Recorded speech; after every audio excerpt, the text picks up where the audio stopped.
Good evening, and welcome to tonight's John A. Widtsoe Foundation virtual conversation, Church History and the World, the Word of Wisdom.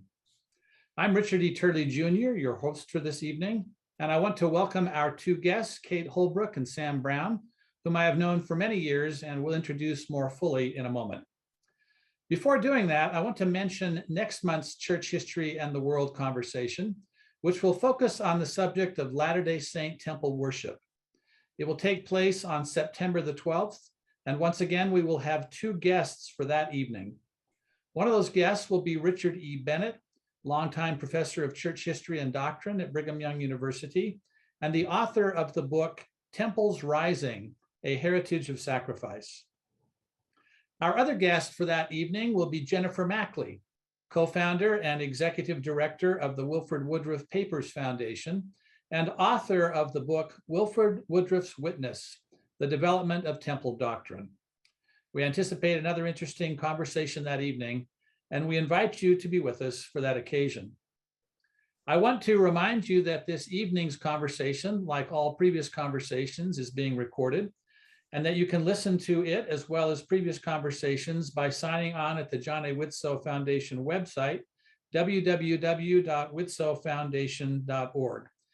Tonight's conversation should appear on that foundation's website in about a week. We'd also like to remind you of the format for these conversations. We will begin this evening with a discussion between our guests and me. I will pose questions to them to initiate the conversation and move it along. Meanwhile, we invite you as audience members to craft your own questions, which we'll begin addressing about half or 2/3 of the way through the hour.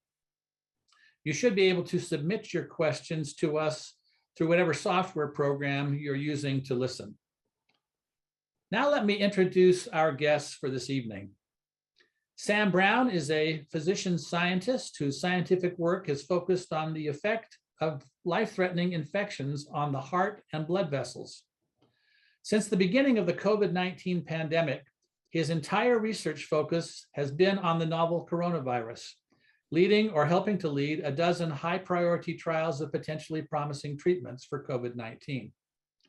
He also works as an intensive care unit physician and is professor of internal medicine and medical ethics and humanities at the University of Utah and research professor at Intermountain Healthcare. In those capacities, he has led important work to humanize medical care, especially for those facing a life-threatening health crisis. He has published around 150 scientific papers and 7 books.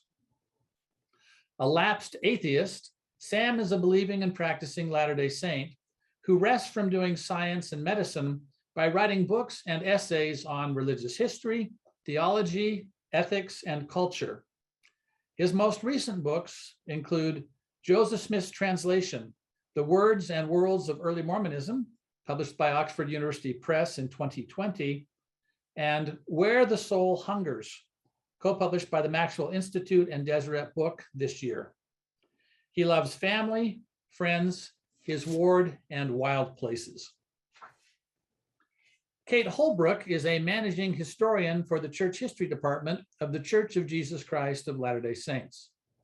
In that role, she manages teams and projects and writes for both academic and church audiences.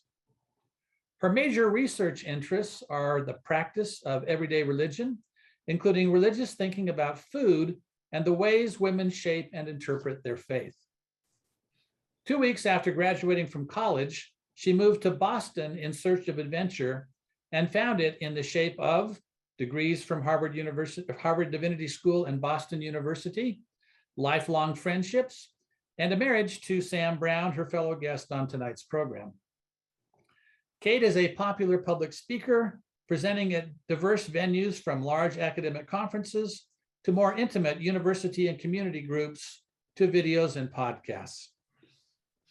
2 of her publications are now on the Gospel Library app. The First 50 Years of Relief Society, Key Documents in Latter-day Saint Women's History, and At the Pulpit, 185 Years of Discourses by Latter-day Saint Women. She and her team are currently completing a history of the Young Women organization. Food writing, a focus of Kate's dissertation, remains close to her heart, and she and her daughter maintain a food blog called The Away Cafe. Welcome, Kate and Sam. So let's begin with some questions about the history of the Word of Wisdom. What was the immediate church context in which the Word of Wisdom was received? I'll take that one. A lot of us know the story. There was a school of the prophets in Kirtland, Ohio. The church was 3 years old, and Joseph Smith received a revelation. And we often think of that story in a couple of ways. One is, what is the school of the prophets, and why did they name it that? And for those who haven't heard this before, School of the Prophets was something they used to describe those places that trained clergy. So Harvard University had a School of the Prophets. Yale University had a School of the Prophets. And by this point, there were churched people who were creating schools of the prophets to reform the religious teachings that went on at Harvard and Yale. And that process still happens. There's a tension between different divinity schools, as we call them now. So it made a lot of sense for this group in Kirtland, Ohio, that was preparing to be missionaries, preparing to be church leaders, to have a school and to call it the School of the Prophets. And they met in a small room upstairs from Newell K. Whitney's store. And in a larger room next to that was bright and sunny with a nice table there. Joseph Smith was working on translating a new translation of the Bible. And then in a little smaller room to the side, there was a bedroom. It's important to think about his personal life at this moment too. He and Emma at this point had one adopted child who was dead and one adopted child who was living.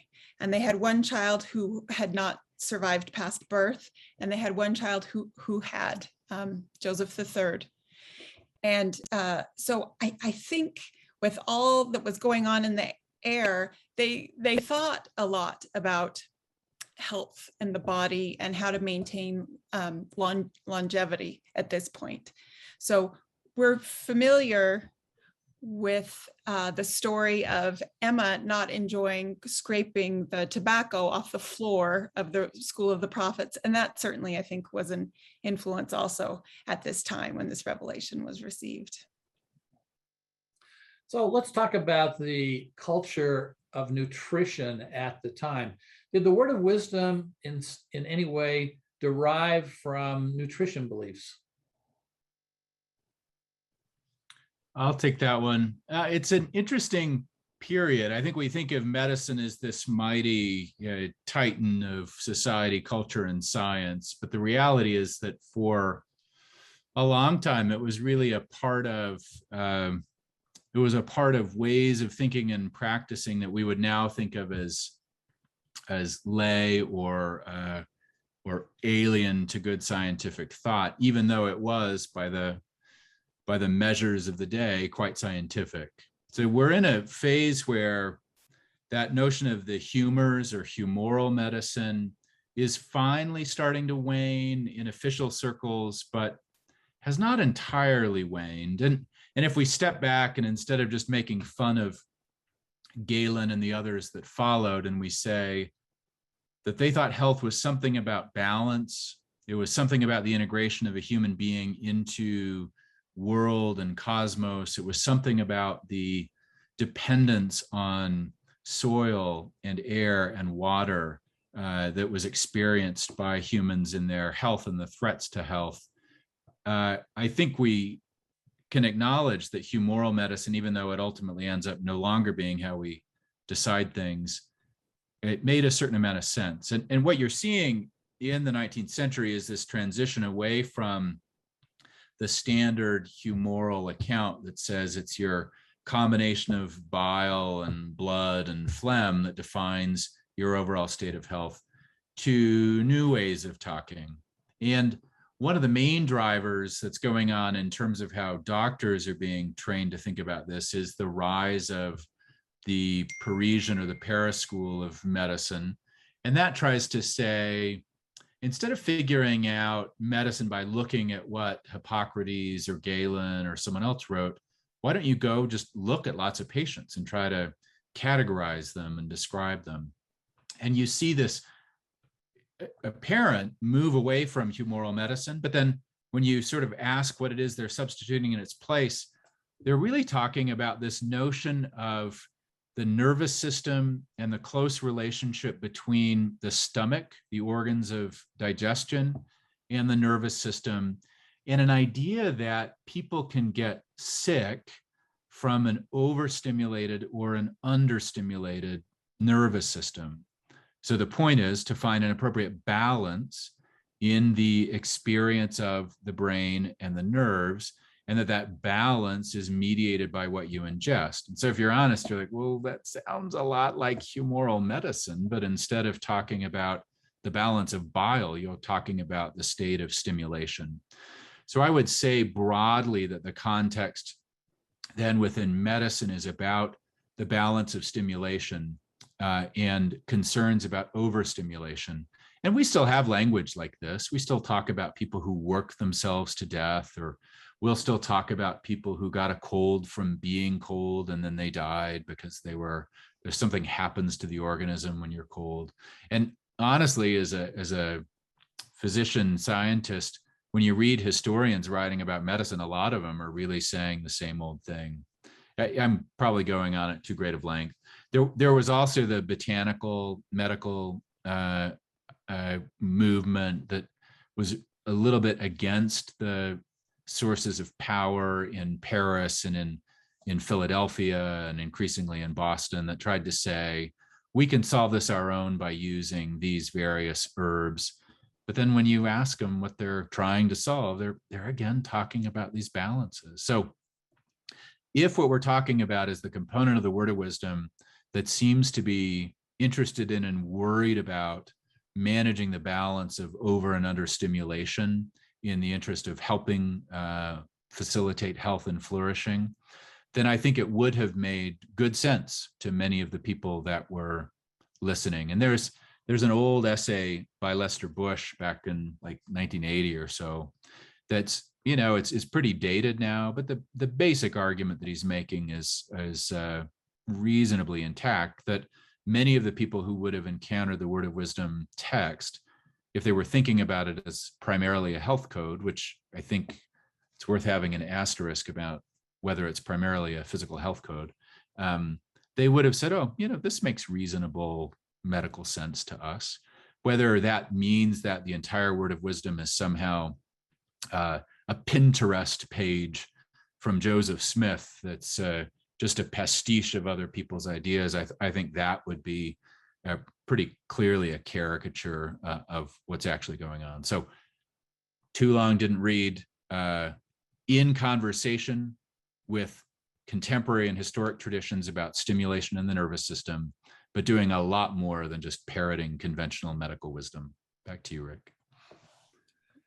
And if I could just add, I think it's important to know that there was a Temperance Society in Kirtland before the Word of Wisdom was received. And the Temperance Societies in the country were mostly concerned that alcoholism, drunkenness led to the loss of fortune, the suffering of families, and the suffering of individuals. So that was prevalent as well.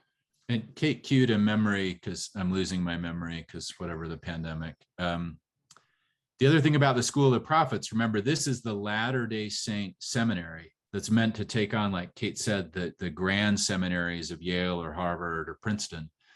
And they're a bunch, by and large, of really bright and good-hearted country bumpkins. And they sensed that acutely. And so part of what's going on in the School of Prophets is making them better in terms of their class.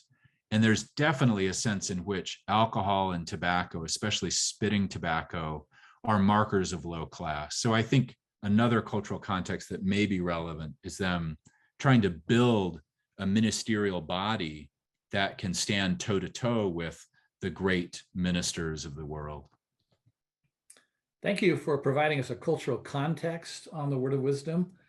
To a certain extent, you have taken us to the whole question of what inspires a a prophet to ask questions that then lead to revelation. I think sometimes members of the church think that a prophet walks along and then while thinking entirely about something else, a fresh revelation just comes pouring into his brain, when in reality, we see from the historical records that revelation is generally received in response to a question or to a situation. And often what the prophet is doing is helping people sort through the culture of their day to come up with something that's going to take them forward in the right direction spiritually. Hey, Rick, could I add on to that too? Because I think that's so important to understand. And I've heard people before saying, well, if there were conversations about, nutrition and there were references to them in the word of wisdom, then that means he was just taking the teachings of the day into the revelation. And he did not wholeheartedly take the teachings of the day into the revelation. What he did was respond to the conversations and give us something much more moderate and much more reliable through revelation than people would have. He gave us a tool to navigate all of those conversations that worked back then, and it works today. The conversations are new, but we still, I think, can use a guideline to help us navigate them. I think that's very important. In fact, we've had over the past month some guidance from the prophet and his counselors on health issues to help people sort out some of the information that they're hearing today in a certain cultural context. I've been reading Alter's translation of Exodus for my own devotional reading lately, and I'm in the 30s in Exodus, and the interchanges among the Israelites, Aaron, Moses, and God are fascinating. And for the ancient Hebrews, the prophet was very clearly bringing an agenda to God, and God was responding and shaping and guiding. And it was clear that there was a relationship happening, that the prophet was not an inert conduit, but a flesh and blood worried person bringing specific questions and problems to God and then arguing with him. It's so fascinating to me to see Moses arguing with God, who is manifesting at that moment in that pillar of smoke that guided the Israelites in the tabernacle. And it's just so fascinating to me that even back then, with that first grand image in the Bible of a prophet as a prophet, Moses is arguing with God, and Abraham arguing with God back when, Eve and Adam, let's be honest, very creatively arguing with God. I mean, in some respects, maybe you think the prophet is the one who has the chutzpah and the calling to argue with God intelligently and soulfully, and then bring back an answer from that argument that's relevant to the broader people. Thank you very much. Let's move on to the text of the revelation itself. The 1833 revelation that today we call the Word of Wisdom, section 89 of the Doctrine and Covenants, uses the word wisdom in three locations, three places.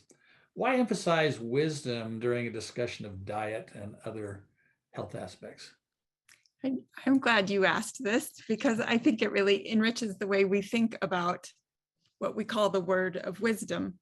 Among the ancient Hebrews, wisdom was an entity. There's a tradition of wisdom literature. Wisdom was seen as female, which is interesting to me with my background. Wisdom represented deep knowledge about nature, about the way people behaved. It included prophecy, the ability to see what would happen, the ability to interpret dreams. So wisdom is this really rich place that is on the earth, but also transcends the earth. And I myself have thought of wisdom as something that requires us to be embodied. I mean, maybe the reason we came to earth to get bodies is so that we could obtain wisdom, because we just couldn't have it without the experience of navigating and working with bodies. So I just think that helps us think a little bit more. This is a guide about what to do with our bodies and how to help us have more than knowledge, but how to help us really really flourish and be people who can contribute to the people around us the way the wise in ancient scripture did. I think that's a good segue into the question of the word of wisdom going from being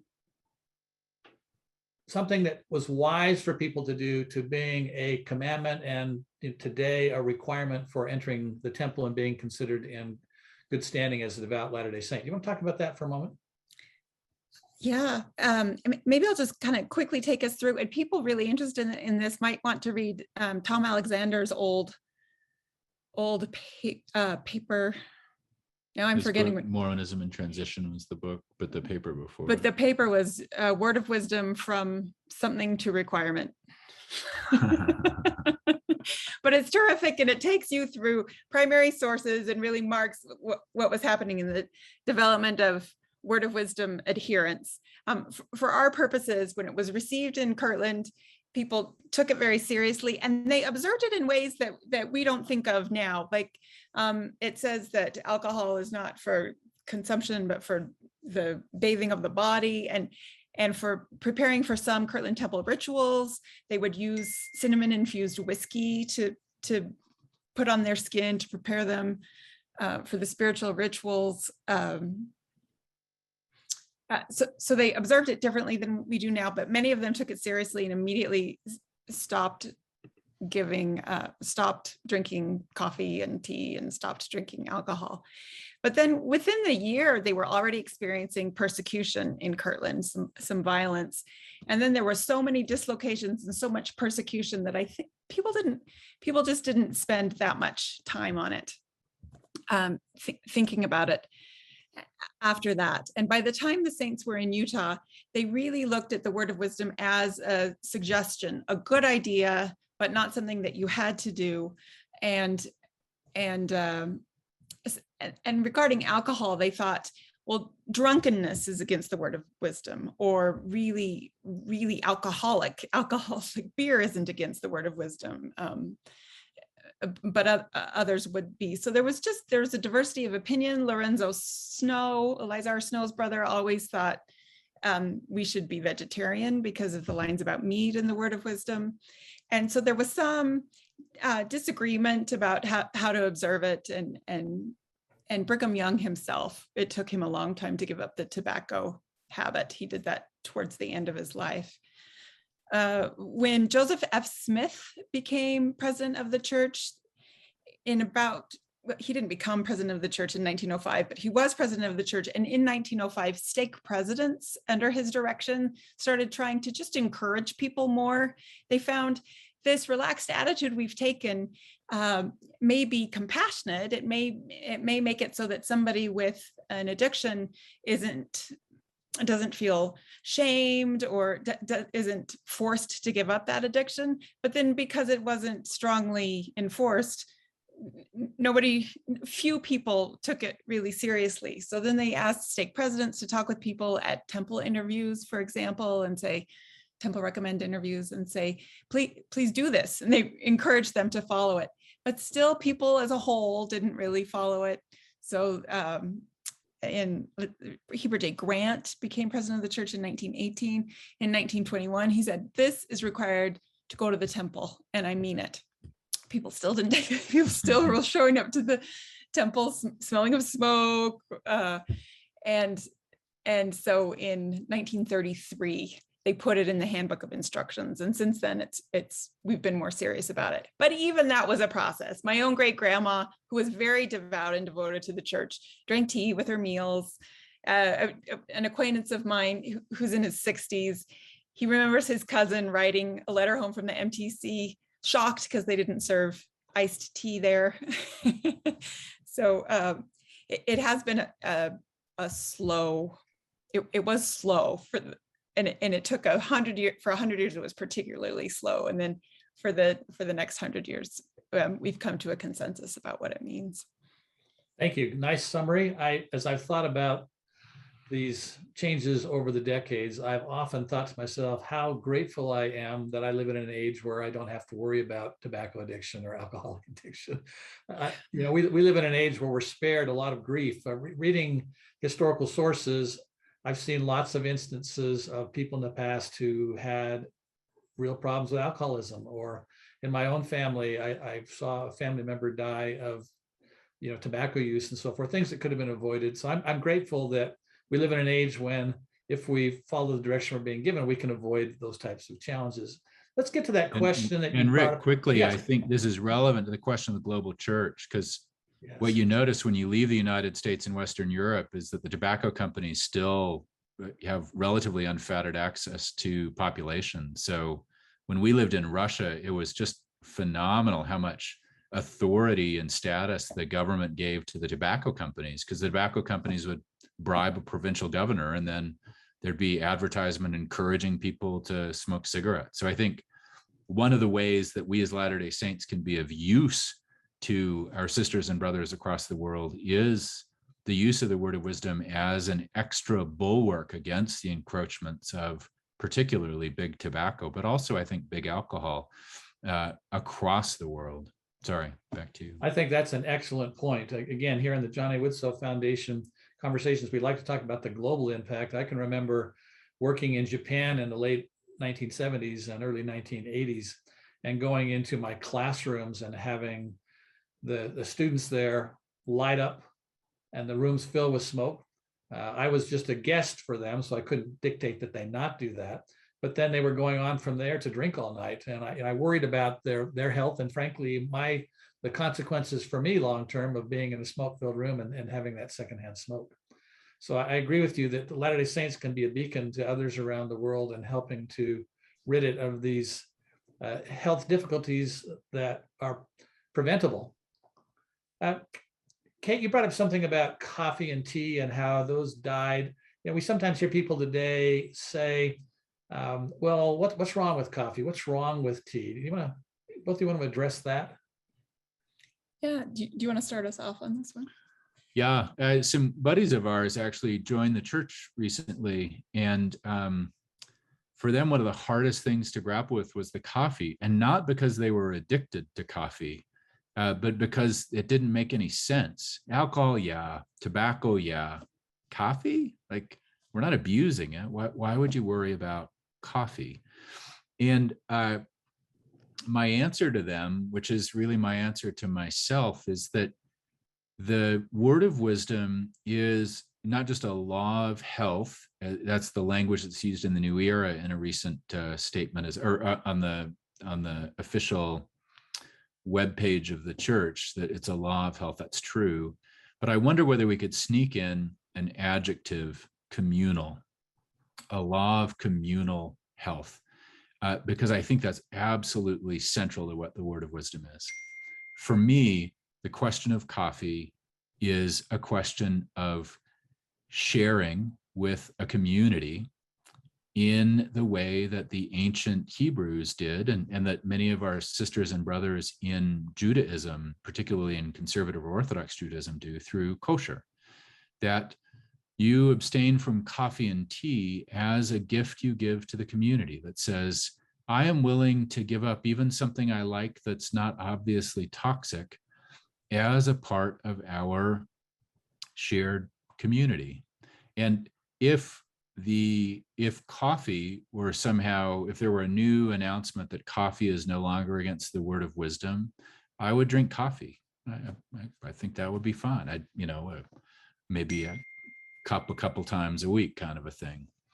So for me, coffee and tea are about realizing that our community matters, and it matters enough that there are a few little areas where we would even be just a little bit ascetic, ascetic. For those of you that know asceticism, you'll know that abstaining from coffee is not very ascetic. But it's a little. And professionally, and we in America now, it's a pretty big coffee culture, but there are other cultures that are much more emphatically tea-based cultures, and coffee is bigger in some other communities. But it marks you as a little bit odd. And it's a reminder, it's that kind of carrying with you the body of Christ that for me is the reason that I sacrifice coffee and tea. It's that sense I have that it's the Latter-day Saint kosher. And there are reasons to do kosher that ultimately do matter. As we've been preparing for this, that word community has become so important. Well, that word community is always really important to us, to be honest. But I've been thinking about how public health mandates are sometimes different than individual health mandates. Public health is what will do the most good for the whole population. And I think that's what the word of wisdom is. Some of us will still have health problems, but as a whole, as a population, we will be much healthier and survive a lot of the illnesses that would otherwise come our way. I think people feel a little bit, I don't think Sam would actually drink coffee if it were for the word of wisdom, because he did. Yeah, I don't like caffeine. He did give up even caffeinated sodas. I forgot about that. I mean, it's not the perfect drink. But then with alcohol and tobacco, there are real reasons to stay away from these. A government study that I looked up said that, I better look at it to make sure I give the right. Alcohol is the third leading preventable cause of death in the United States. The first is tobacco, and the second is poor diet and physical inactivity. And I think that all three, the word of wisdom as a general public health measure protects us from all three of those. It's a communal law of, I would add that word. It is a law of health, but I like calling it a communal law of health. I think that would help us understand its potential a little bit better. And Kate, I feel like you, and Rick, tell us if this is the wrong time to stagger off to Dionysus and his worship, but I feel like Kate really transformed my understanding of the word of wisdom when you reflected on your dad's alcoholism, and then the way non-susceptible members of the community sacrifice the pleasant buzz of alcohol for the bend. How it was your thing that really transformed my understanding. So Alcoholics Anonymous and some other sources say that about 20% of the population would be alcoholic if they drank. That's just the way we are wired, that 20% of us would be alcoholic. But that doesn't mean that only 20% of us is enough for me to save 20% of the people. I would and have given up alcohol. But actually you're helping save from pain a lot more than 20%, because an alcoholic, that person's parents suffer watching their alcoholic child suffer. That person's spouse, friends, everybody who comes in contact with that person suffers from the use of alcohol, suffers from the alcoholism because they watch that person suffer. And then we know how many people become abusive, physically abusive when they're alcoholic. A lot of people try to take their own lives, and many successful when they're under the influence of alcohol or drugs. So it's not even just the 20%. By those of us who wouldn't be alcoholic, saying, I'm not going to drink this on behalf of my whole community, we are saving so many other people from the pains of alcoholism. So again, a communal law of health. In my doctoring time, colleagues and I once just sort of did a back of the envelope calculation. What proportion of the people that we're taking care of in the intensive care unit battling for their lives are there because of alcohol? And it seemed like it was about a third. Lives destroyed by alcohol. And you actually don't know before you drink whether you're in the unlucky 20% or the lucky 80%. But crucially, Kate just changed my thinking about this entirely. Alcohol is pleasant and non-toxic for 80% of the people that use it. And for 20%, it destroys them.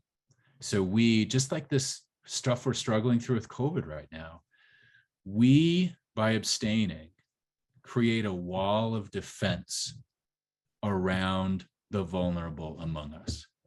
We say to them, we love you, you matter, and we are willing to sacrifice the pleasant buzz and the joviality of drinking with friends to protect you from the specter of alcoholism.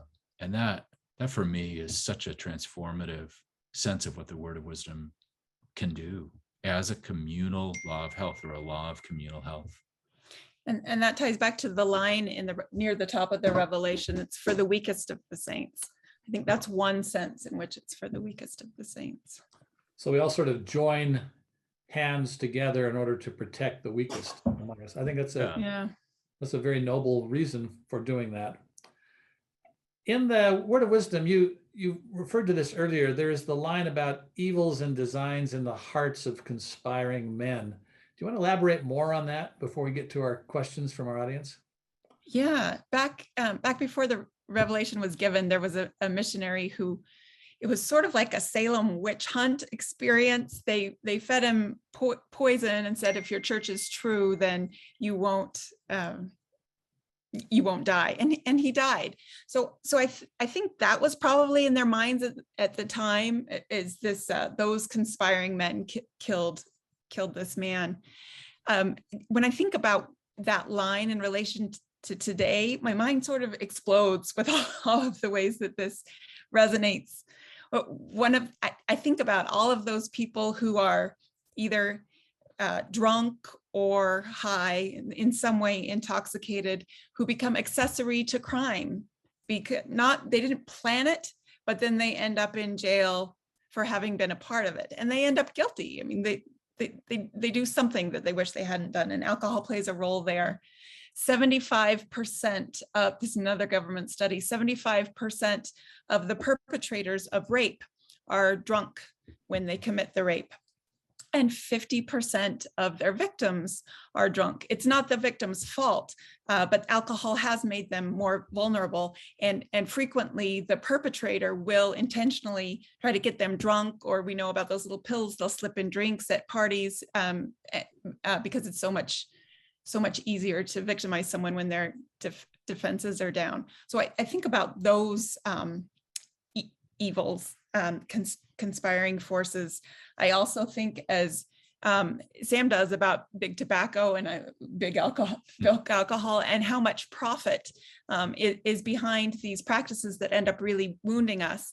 And in talking with my daughter, watch out, world, she's starting college in a couple of weeks. She's a really wise kid. We also thought about diet culture. We think that diet culture can be really corrosive.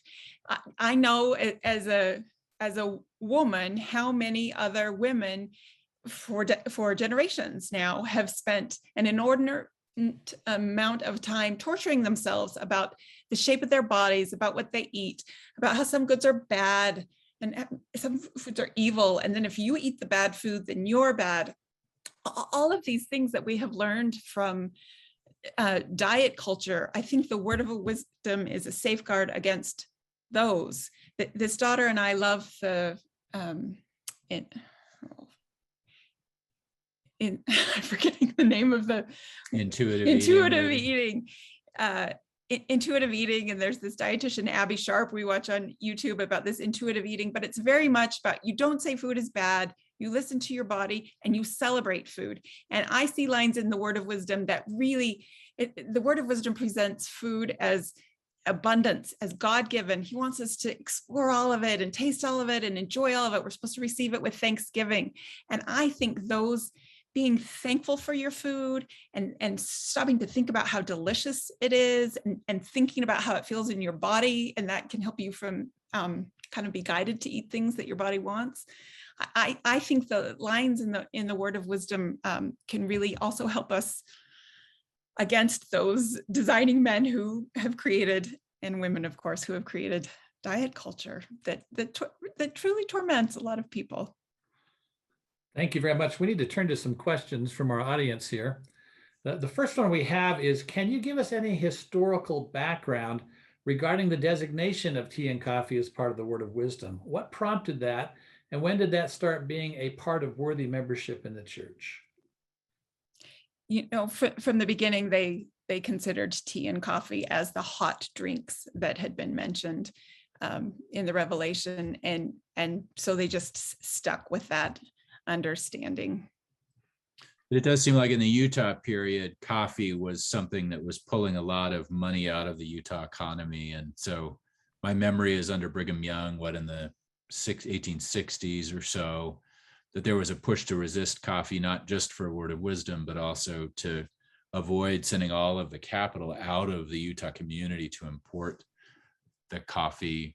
And then periodically they'll recur. There are debates. People will say, no, it doesn't say coffee and tea. It says hot drinks. I'm going to have cold coffee. Leave me alone. I mean, they have these kind of weird, funky debates about it, but it seems like they recur pretty frequently to coffee and tea as being the prescribed drinks, even though they kept drinking it periodically until, is it the 2133 when it? Yeah, 33 is when they really, people started getting better at not drinking it. And people have talked about Coca-Cola for a long time, or caffeinated sodas. Even back in 1917, there was somebody who said there's the same stimulant in coffee that there is in Coca-Cola, so we shouldn't drink coffee. And the president of the church looked at it and said, oh, maybe this is so, but then did a little more research and said, yeah, but it's much lower in Coca-Cola. And so decided not to go with it. And I think part of them just having thought coffee and tea as the hot drinks, and those are the ones that mattered at the beginning, led to them generally sticking with that as an interpretation. And I think there is this is a law of communal health that we share across the entire globe. And if you get too casuistic about it, if you have too many appendices and codicils and corollaries to it, it becomes unwieldy. It's no longer able to function as that kind of core center, little bit of asceticism, little bit of deprivation on behalf of the most vulnerable among us, openness to health, however health looks within this broad range of instructions.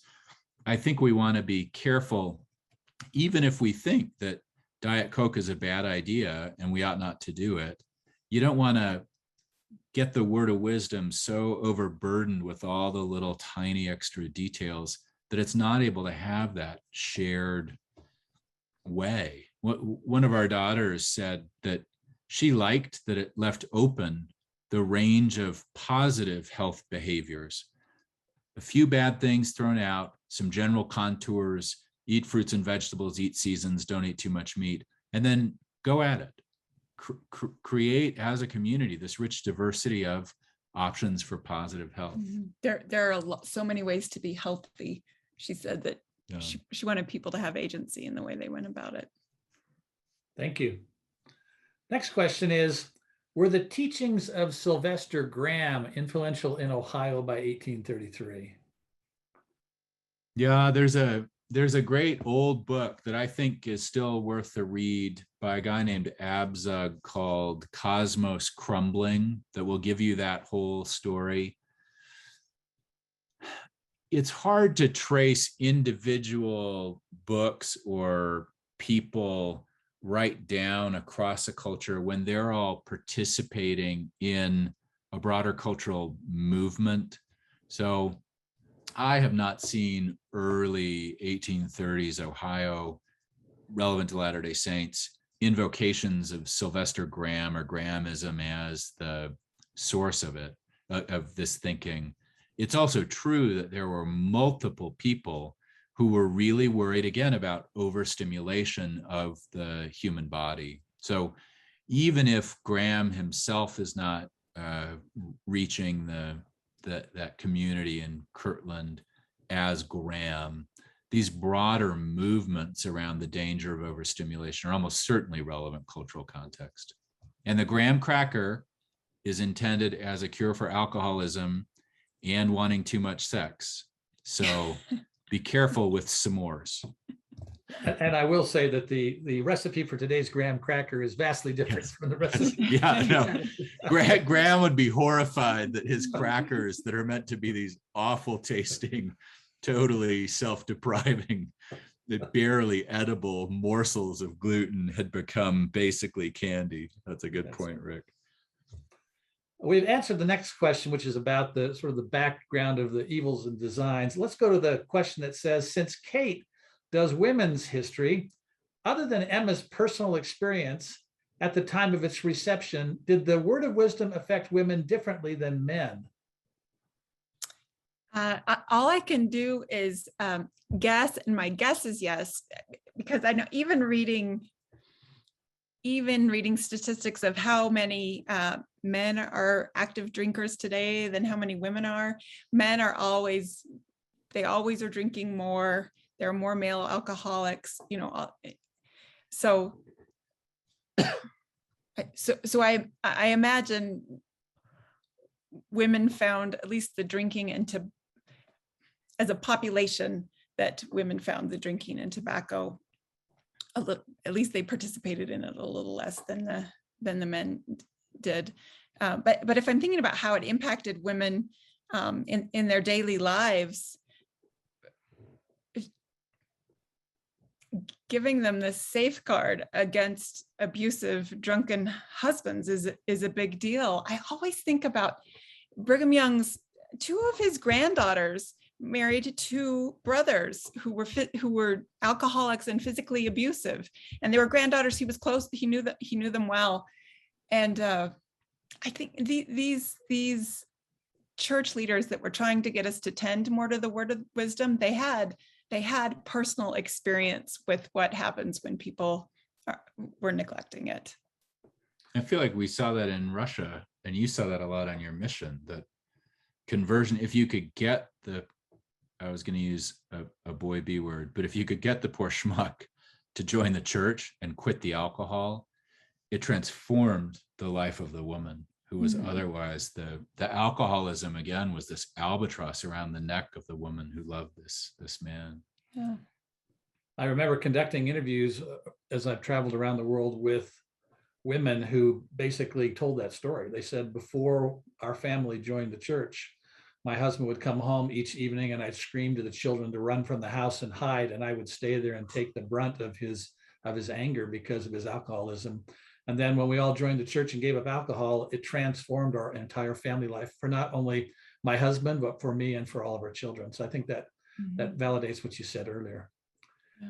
The next comment also has a sort of a global context to it.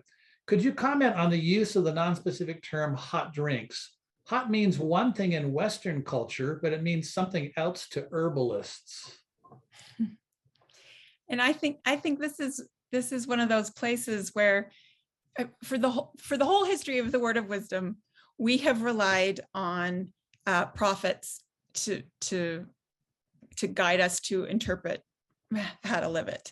That's always the balance that we of Latter-day Saints engage, is we read the scripture and interpret it on our own. We pray for guidance from the Holy Spirit, but there are also aspects of our religious life that we get from prophetic interpretation that we rely on. That's why we are baptized into this church, because we want to be able to have access to the insights of a prophet. And so in this case, I think prophetic interpretation is why we just say those hot drinks are tea and coffee. And I'm fascinated as well by your idea that there's this communal notion to the whole thing. Having lived in Asia for years, I can think of a church leader over there who very gladly held up his cup of orange juice when others around him were drinking substances that were very common, in fact, almost universally a part of the Asian culture in which he lived. And it was his way of saying, I belong, I'm a happy member of the culture in which I live, but I also belong to this other culture, which means a great deal to me, enough that I'm willing to be different in this context. So that's quite interesting. That's an inspiring image. And I think, just to step back into general Restoration theology, the Protestants are built on sola scriptura, by scripture alone. And their idea was that the Bible was a magic 8-ball, and required no prophet, no church, no anything to make it come to life. And Joseph Smith called BS on sola scriptura. And so I think focusing, and I did when I was younger, I was very focused on the hot drinks and was sort of a little bit excited about how I could show everybody we're wrong because iced coffee exists and you guys are crazy. But the reality is that that term hot drinks does not exist sola scriptura, that prophets reveal, don't just interpret, I think, but reveal. And so I think we can comfortably say coffee and tea are what hot drinks means, even though, and here's a crucial point, even though in 1833, hot drinks could have been interpreted in multiple ways, including with regard to the temperature as well as the contents of the drinks. That's just my thought. Over. Great. The next one in our question and answers box is actually more of a comment, but I'll read it. You can comment on it. The context of Kirtland was influenced the health preaching of former Owenite Samuel Underhill, talking about the broad leave that causes stupefaction and the evil of strong drink. The Millerites, who became Adventists under White, made health and eating the Garden of Eden diet as a sign of piety. Other American groups that use diet and communal practice as a broader practice or a border practice, that person's written, for group identity. Any comments on that? Yeah, I mean, it's a partial list, but it's a good list of other people who are worried about similar things. Again, God talks to us where we are and speaks to prophets both where they are and where we are. And so absolutely, there are other people wondering this through. And there will be people that you'll encounter who don't join the church or intend to join the church, who actually sort of like the word of wisdom as a kind of practice. And I think for me, celebrate what is good when you encounter it, and build Zion. That's my thought. Thank you. The next question is, what about herbal tea? Yeah, again, this prophetic interpretation, we were told that herbal tea is okay. And so I enjoy herbal tea. I mean herbal tea. I don't mean we've had clarification on this, that the green tea and those other teas that are caffeinated, they count as part of the hot drinks, but chamomile and mint, and I especially like rose hibiscus, we're okay drinking according to the prophetic definition, the information we've been given. We're okay drinking those other teas. And it survived us when we lived in Russia, because your options are to drink nasty water, curdled milk, black tea, or herb tea. And so we were comfortable requesting and drinking the herb tea when we were living in Russia. I like those weird postums and paros, honestly. Those, I don't even know what they are exactly. But when our buddies joined the church and said, okay, we will make this sacrifice, we would like some sort of a comfort drink that's got an interesting flavor to it. And so they went through the things that are not actually coffee. And that got me curious about Pero and Postum again. And I love it with a spoon of honey and some almond milk that my daughter proposed, or something with oats. I don't understand it all, but I like a little warmth. And I think you're right. You could potentially, I guess, scald your mouth or something if you drank it too hot, and you don't want to do that. And there were people that were worried about the effect of temperature as a medical instruction. Those are all potentially viable alternatives. In this circumstance, though, I'm comfortable that we've had clarification from subsequent prophets and official statements from the church that says, again, this is about us as a community recognizing each other, making some modest sacrifices for the benefits of others, and finding our way as a people across an entire globe. So to the extent we can keep things relatively simple and just say, look, does it have the coffee bean, or does it have the leaf of the tea plant in it? If so, no. And if not, you're okay. Just imagine if you had to have a thermometer, like the new triple combination comes with a thermometer, and you got to pull the thermometer out and stick it in your drink. And anything that's over 68 centigrade is off limits, and anything you're like, I think it's okay to just pause. It's a baseline low-level ascetic practice.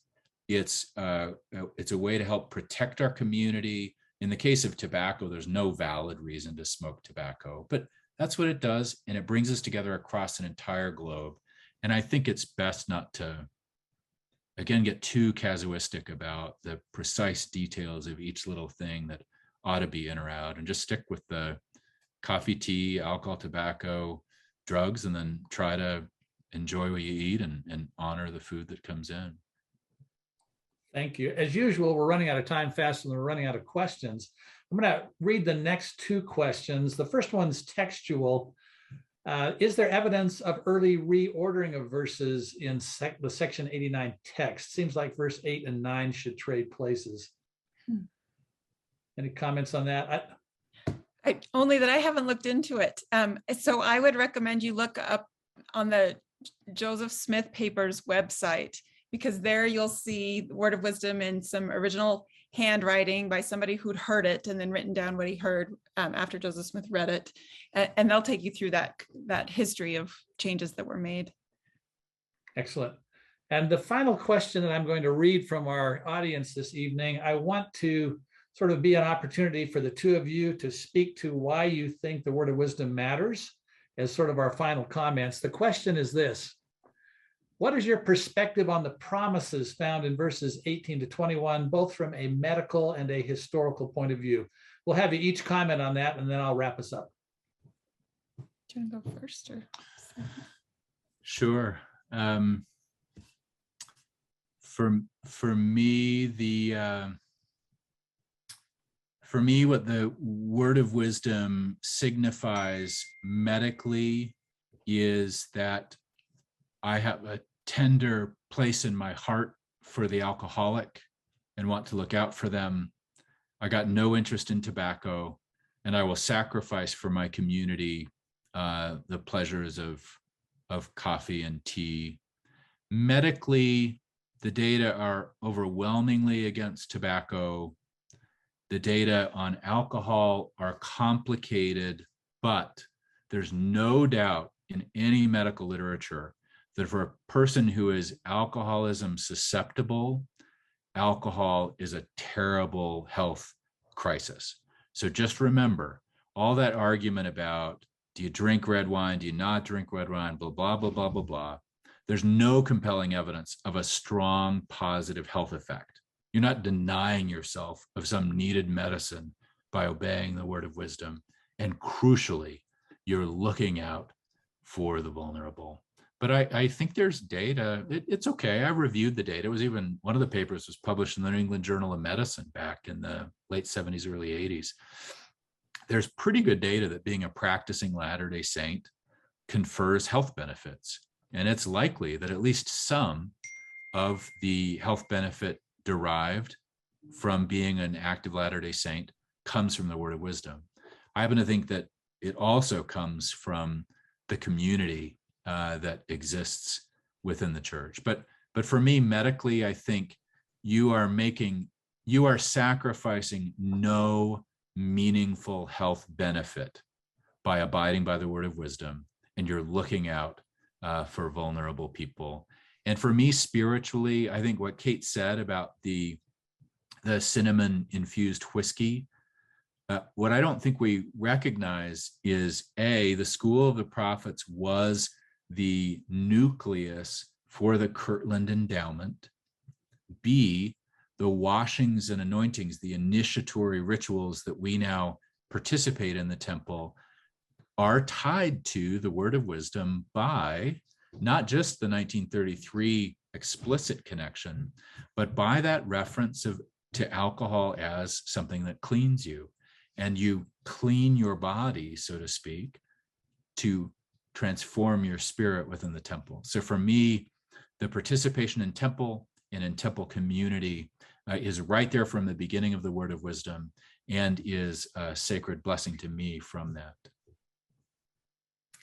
I think Sam covered both medical and historical reasons so well. I wonder if I could just close us up by reading those blessings, because I think they're so powerful and I believe they're true. Let's see. All saints who remember to keep and do these sayings, walking in obedience to the commandments, shall receive health in their navel and marrow to their bones, and shall find wisdom and great treasures of knowledge, even hidden treasures, and shall run and not be weary, and shall walk and not faint. And I, the Lord, give unto them a promise that the destroying angel shall pass by them as the children of Israel and not slay them. We've talked about the destroying angel in a lot of ways that it can come into our lives, and we can be protected from it by the word of wisdom. I'd like to just close with these thoughts again of our daughter Amelia, who thinks of the word of wisdom as a revelation of freedom, freedom from addiction, freedom to move and spend time with your loved ones and swim with small children. And also freedom from the torture of thinking constantly, which foods are bad, which foods are good, what should I eat? I'm bad, I'm good because of what I eat. But I see this revelation as really one of abundance. This revelation leads us to an abundant life as a community and also as individuals, and as families. And I say that in the name of Jesus Christ, amen. Amen. Thank you, Kate Holbrook and Sam Brown, for being our guests this evening. And we want to thank our audience for tuning into tonight's conversation on the Word of Wisdom. We remind you again of next month's conversation, Church History in the World, Temple Worship, featuring Richard E. Bennett and Jennifer Mackley. Finally, we invite you to revisit tonight's conversation and previous ones by tuning in to the John A. Widtsoe Foundation website, www.widtsoefoundation.org. Thank you for listening, and good night. Thanks all.